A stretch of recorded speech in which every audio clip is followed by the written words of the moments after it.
이제 가을 학기가 시작됐고 우리 신학원들 또 해외에 있는 신학교들 이제 개강하고 우리 배동현 저기 간사가 이번에 배동현이는 이번에 목산수 받지? 우리 같은 노예라 같은 노예 날짜라 우리가 못 가는데 여러분 기도해 주시기 바랍니다. 김동현 간사가 이번에 싱가포르 RTS 이제 입학해서 낮에는 일하고 밤에는 수업 받아야 되고 그럽니다. 그래서 9시부터 11시까지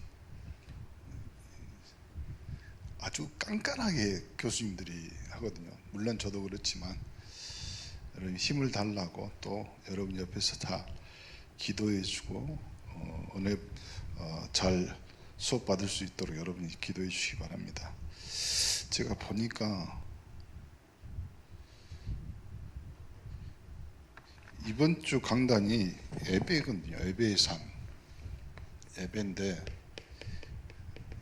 내가 솔직히 말해도 이번에는 너무 많았어. 많아도 너무 많았어. 근데 욕심이라 목사님은 왜 그러냐면 좀 정리를 해야 된다 생각해서 그랬는데 간단하게 말하면 서로는 우리에게 지금 가장 필요한 것이 뭐냐? 그 예배다. 필요한 것이. 그래서 성경에 나오는 예배 그리고 예배가 잘못됐을 때 이렇게 어마어마하게 하나님 앞에 그러니까 하나님이 가장 소중하게 여기시는 것이 예배였다. 이것이 소론입니다.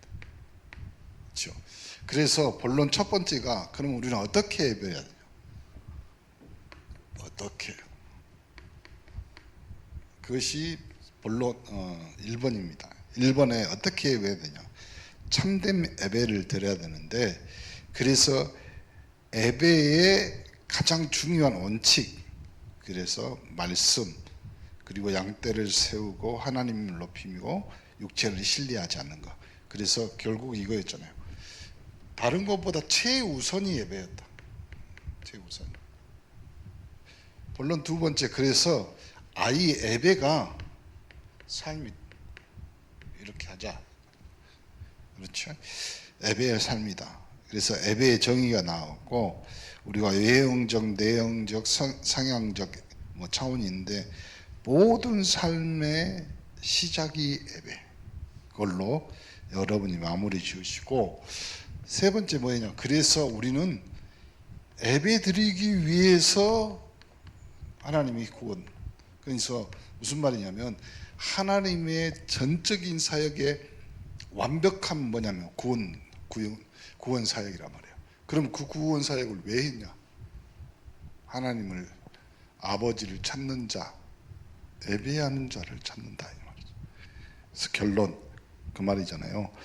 나는 하나님을 예배하고 있고 내게 예배는 삶이고 우리는 참된 예배자인가? 그래서 하나님을 예배하는 자가 그리스도인이다. 요걸 그리고 이제 오예배 그러면 거기 연장선상에서 예수 그리스도의 죽으십니다. 그 죽음이 뭐냐면 다른 말로 하면 하나님의 구원 사역이다. 죽음하고 구원하고 뭔 상관이에요? 그렇죠?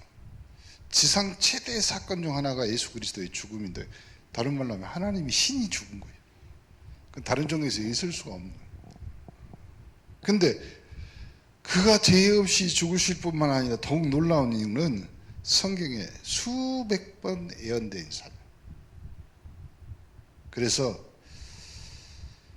유월절 또 모리아산 요나 양 잡는 의식 예수 그리스도께 이제 세례 받는 거 뭐 이런 거 있잖아요. 근데 이 예수 그리스도의 죽음은 모든 문제를 장례시키는 장례식이었다. 다 끝내본 거예요. 그래서 요한복음 19장 30절에 내가 다 이루었다. 다. 인간의 마지막 결론은 죽음이에요. 그 외에 다른 거 없어요. 근데 하나님이시라는 예수님이 죽음. 그럼 그 죽음으로 아무 효과가 없냐? 창조주이신 하나님이 죽었는데 그럼 창조의 모든 것이 끝이라 이 말이에요. 그럼 기독교의 믿음도 신앙도 없어져 버려요. 근데 그 죽음에서 모든 인생의 문제를 해결하시고 해결하신 다음에 하나님이란 증거로 부활하신, 이제 부활은 나중에 첫 번째. 그러면 반드시 예수님이 죽어야 되는 이유, 반드시. 그렇죠?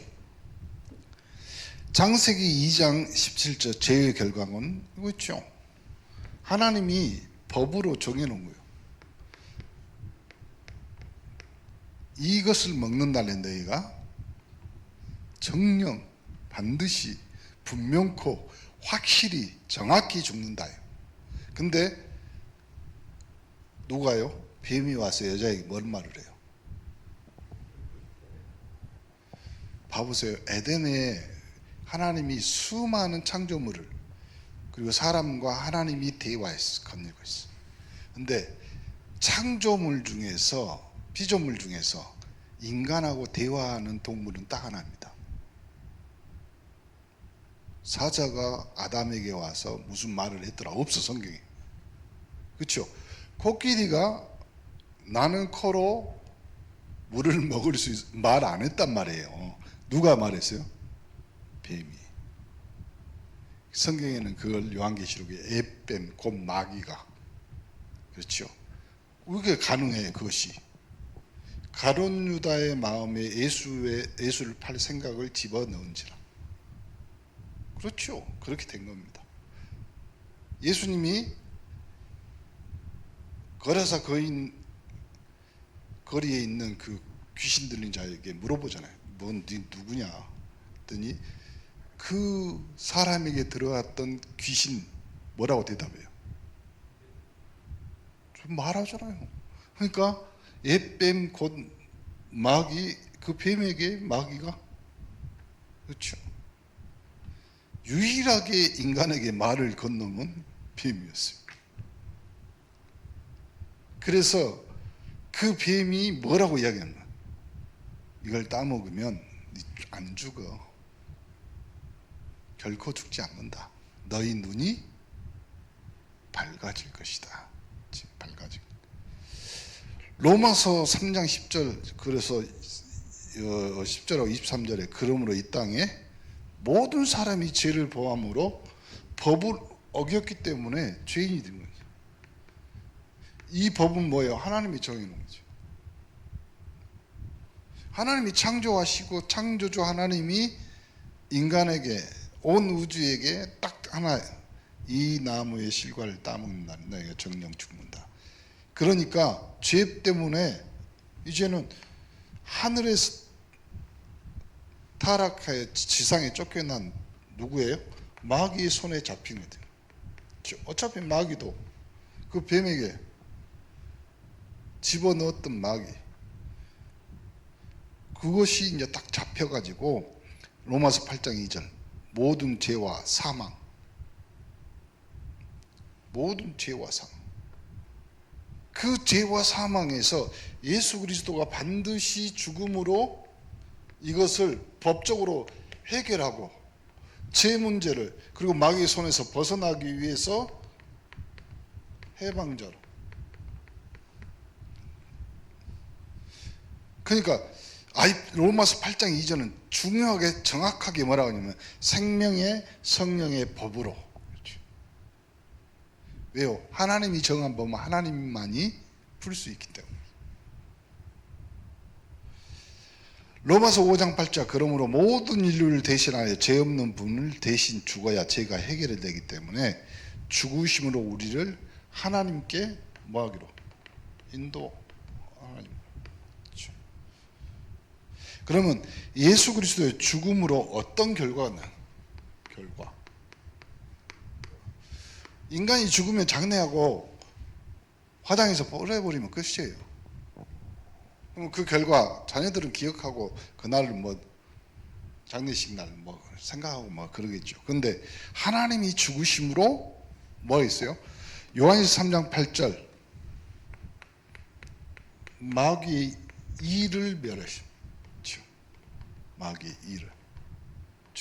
마귀가 인간에게 준 유일한 것이 끌고 간 것이 하나가 있지요.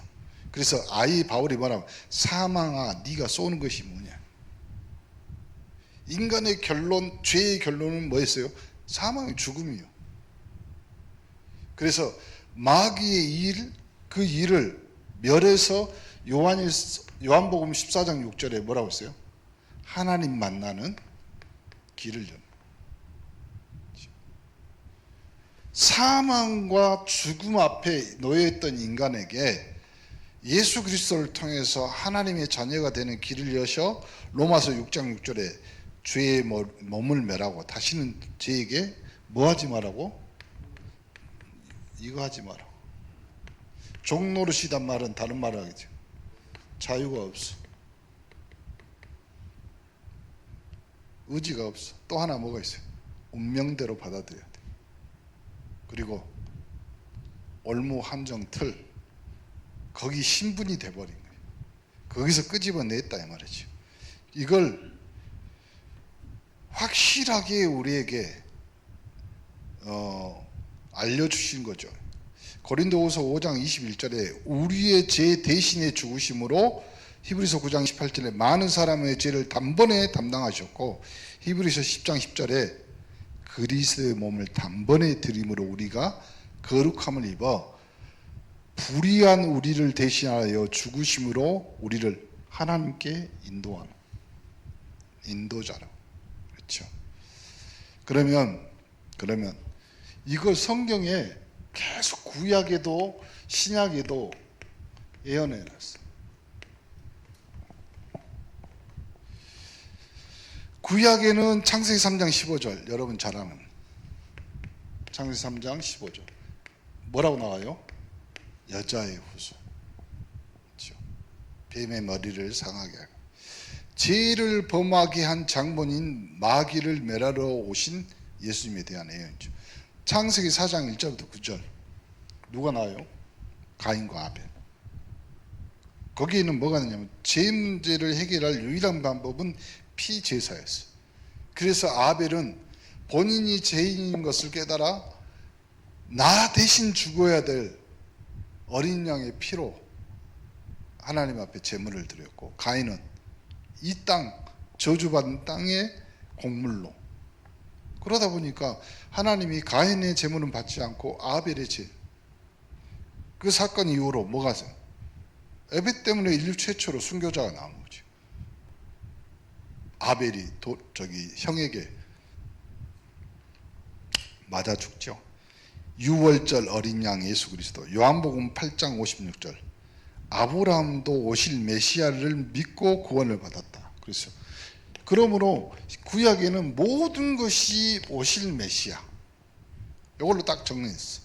그래서 누구든지 이것만 보면 이 모세한테는 백성들이 죄를 범하니까 다른 거 하지 말고 노뱀을 만들어서 높이 쳐 올려라. 그걸 쳐다보는 사람 다 산다. 다 살아나요.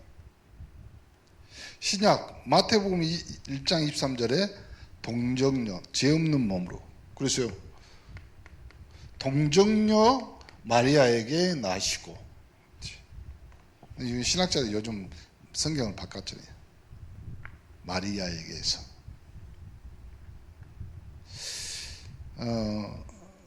카톨릭은 이걸 가지고 성모 무오설, 마리아가 죄가 없기 때문에 죄 없는 예수님을 낳은 거 아니야, 이렇게 말해요. 마태복음 3장 16절 17절 성령의 임함으로 뭐라고 했냐면, 하늘에서 음성이 있죠. 예수님 세례받은 성령이 비둘기같이 내리고 이는 나의 사랑하는 아들이니 그의 말을 들을지라. 그렇죠? 그리고 천국, 마태복음 3장 2절에 예수님이 복음 전하면 천국이 임한다고 그랬고, 요한복음 1장 14절 말씀이 육신이 되어, 그렇죠? 말씀이 육신이 됐단 말은 예수님이 성육신 하셨다. 인간의 몸을 입고 그러므로 우리는 이 예수 그리스도의 죽음이 있고 부활이 있습니다. 이거는요 세트가 될 수 없어요. 죽음과 부활이 뭐가 세트가 돼요? 죽음하고 부활이 뭔 상관이 있어요? 아주 다른 영역의 말입니다. 근데 그걸 가능케 하는 것이 딱 하나 있어요. 그게 뭐예요? 죽음을 당하신 예수님. 근데 그 죽음에서 부활하신 누구요? 예수님. 그러면 그걸 가능케 하는 예수님이 하나님이시다. 그러면 그 안에 두 가지 신학적인 교리가 들어있어요. 죽음을 맞이한 예수님, 참 인간. 인간이 죽는 거잖아요. 하나님은 어떻게 죽어? 근데 죽음에서 인간이 어떻게 부활할 수 있고 살아날 수 있어요? 그렇죠? 그러므로 예수님이 부활하시면 참 하나님. 요 말을 내가 지금 굉장히 쉽게 했는데요. 요것 때문에 몇천 년간 싸워요. 결국은 제가 알기로는 니케아인가 신학자들이 그걸 몇천 년 동안 싸워요. 그거 가지고. 그러므로 보세요. 죽음 인간입니다. 부활 하나님입니다. 그러므로 예수님은 참 인간이셨고 참 하나님이었어요. 그렇죠? 근데 이제 이걸 거꾸로 바꿔봅시다. 거꾸로. 왜 이 말을 하냐면요. 지금 여러분이 그리스도의 죽음과 부활에 동참한 자로 이 말을 처음 한 사람이 누구예요? 그것이 바울의 신학이에요. 바울은 두 가지의 굉장히 중요한 신학적인 원리를 가집니다. 나중에 이제 공부하다 보면 바울의 신학에 보면 두 가지. 첫 번째, 죄인이 의인이 될 수 있다. 왜요? 철저히 바리새인으로 교육받은 사람이 누구예요? 사울이었어요. 그러므로 철저하게 죄인이요. 그러면 그 죄는 도저히 해결할 수 없어. 그래서 그들이 만들어내는 것이 전통과 율법과 관례와 그 다음에 자기들이 해야 될 그걸로. 근데 바울이 깊이 하나님 앞에 매달리고 기도하면서 받은 응답이 뭐예요? 오직 의인은 뭘로? 그래서 바울의 신학의 첫 번째가 뭐냐면 이신칭의.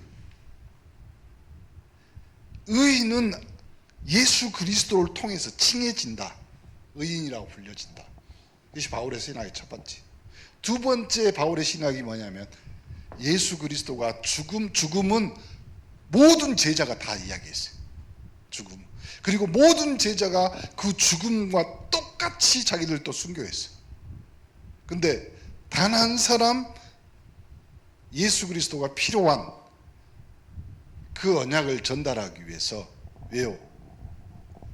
예수님 따라다니면서 예수님의 인간적인 모습만 봤어요. 그랬을 거 아니에요. 3년간 같이 다녔으니까. 그리고 예수님이 자고 먹고 뭐 하고 제자들하고, 그것이 12제자예요. 그리고 그 주변에 있는 사람들이에요. 근데 유독 예수님이 안 따라다니고 딱 하나 다메섹 도상에서 갑자기 나타나고 쳐가지고 네가 핍박하는 예수다, 이렇게 체험한 사람이 딱 한 사람이 있는데 그 사람이 바울이에요. 그래서 바울의 신학에는 죽음보다 부활이 더 많아. 그리고 바울의 신학에서 가장 결정타가 뭐냐면요, 그래서 너희가 부활에 동참한 자로 하나님이 불렀다. 그 말이 무슨 말인지 이해를 못 하시는데, 이 말은 거꾸로 말하면 굉장히 무서운 말이에요. 다른 말로 하면 너희가 인간이지만 하나님이 성품에 참여한 자로, 부활에 동참한 자로. 그리고 이 말을 다시 올로 쭉 가가지고 창세기 1장 27절 그 하나님 형상으로 회복하는 거다. 이걸로 바꾸는 거예요. 그래서 바울의 신학이요, 그래서 하나님이 예수님이 직접 나타나서 바울을 꺾고 나서 제자들에게 말하지 않은, 제자들에게 죽음에 대해서는 많이 말했어요. 그리고 죽음을 예비하는 성만 찬도하고 다 했어요. 근데 부활에 대해서는 이야기하죠. 거의 내가 살아나겠다 그리고 보여주기도 해요. 그런데 부활에 대해서는 그걸 유일하게, 그래서요 성경, 신약 성경 사복음서 그 다음에 사도행전부터 쭉 나오는 데가 바울이에요. 언제까지요? 바울의 서신 마지막까지. 그러니까 바울은 우리 성도들의 수준과 그리고 성도들의 그 신분을요, 하나님의 자녀, 하나님의 형상, 신의 성품에 참여한 자로 바꿔놨어요. 그게 뭐예요? 부활에 동참한 자로. 그러므로 여러분이 어떤 위기, 어떤 문제, 어떤 죽음 앞에서도 당당히 예수가 그리스도라고 말할 수 있는 신학적인 근거와 발판을 누가 세웠다? 바울. 그래서 바울의 신학이요, 참 굉장히 어마어마한 신학이 들어있어요. 그걸 주님이 허락했어. 그래서 성경이 들어온 거지. 그러므로 뭐있어? 갈라디아서 2장 20절. 내가 그리스도와 함께 십자가에 못 박혔나니. 그렇죠.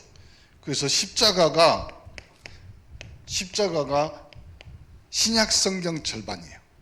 신약 성경 앞부분이에요. 그리고 나서 십자가에 못 박혔느니, 그래서 내가 이제는 그리스도와 함께 사는 거. 그리스도. 여기서 그리스도는 예수 그리스도를 내 마음에 영접해서 하나님 자녀가 되는 그 구원자 그리스도도 있지만, 그 그리스도를 넘어서 부활하신 그리스도를 이야기해요. 거기에 참여하는 거기에. 그래서 그리스도 안에 옛사람이 십자가에 함께 죽고, 고린도전서 10장 31절 목사님 한번 읽어볼게요. 그런즉 너희가 먹든지 마시든지 무엇을 하든지 다 뭘로요? 하나님의 영광. 그래서 우리를 그리스도와 함께 다시 살린 이유, 여기 있어. 하나님 앞에 영광. 그러면 내가 이 땅에서 하나님 앞에 영광 돌릴 첫 번째 방법, 예배요. 그것이 하나님을 제일 영광스럽게, 제일 가치 있는 것을 내가 드린다, 나를 산제물을 드릴 수 있는 유일한 방법, 예배요. 그래서 빌립보서 3장 7절 9절 그러나 무엇이든 내게 유익한 것을 내가 다 그리스도를 위해 다 해로 여기고, 그리고 모든 것을 해로 여김 내 주 그리스도 예수를 아는 지식이 가장 고상하고, 그리고 나머지는 다 배선물. 그런즉 내가 발견되려 함이니 내가 가진 은은 율법에서 난 것이 아니라 오직 그리스도를 믿음으로 말미암아 곧 믿음은 하나님께로 난 의다. 그래서 12절은 아예 뭐라고 표현하냐면, 빌립보서 3장 12절 내가 이미 얻었다 함도 아니고 온전히 이루었다 함도 아니고 오직 내가 그리스도 예수께 잡힌 바 된 그것을 잡으러 달려가서 뭐라고요? 14절 표대를 향하여 그리스도 예수 안에서 하나님이 위에서 부르신 부름의 상을 위하여 달려간다. 자, 내가 모든 것을 배설물로 여길 수 있는 이유가 있습니다. 불교처럼 무소유, 욕심버리라 그 말이 아니죠. 그리스도께 향한 주의 것으로 인정받는, 그래서 위의 것을, 그럼 위의 것이 뭘까요? 그 위의 것에 내가 내 마음, 다른 전도선교 아니에요. 전도선교를 한마디로 말해보세요. 내가 그리스도를 통해서 생명을 얻었고, 이 생명을 내가 하나님 앞에 영광스럽게 돌릴 수 있는 예배. 그러면 그 예배를 드리는 사람을 예배자로, 그럼 내가 전도하는 것은 그 예배자가 다 함께 하나님 앞에 영광 돌려. 그래서 그 예배자가 있는 현장을 교회라고 그래요. 딱 정리하시기 바랍니다. 이번 주 강단은 부활에 동참한 자가 예수 그리스도의 형상, 하나님의 형상을 회복하는 유일한 방법, 예배. 예배를 통해서 여러분의 인생과 삶이 정리되고 축복으로 언약으로 붙잡는 귀한 한 주간 되기를 간절히 축원합니다. 하나님께 감사드립니다. 예배를 통하여서 우리 인생과 또 예수 그리스도의 죽으심과 부활을 통하여 우리의 믿음과 신앙이 그리스도의 생명에 관심 갖는, 또 교회의 예배자로 부름받는 그 축복의 언약 속에 있게 하옵소서. 지금은 우리 주 예수 그리스도의 은혜와 하나님의 사랑과 성령 감동 감화 교통 충만하신 은혜가 성령으로 잉태되시고 또 모든 인간의 죄를 또 저주 재앙을 꺾어 죽음으로 대속물 되셨다가 부활하신 그리스도 예수의 언약을 붙잡은 주의 귀한 백성들을 위해 이제로부터 영원까지 항상 함께 계실지어다. 아멘.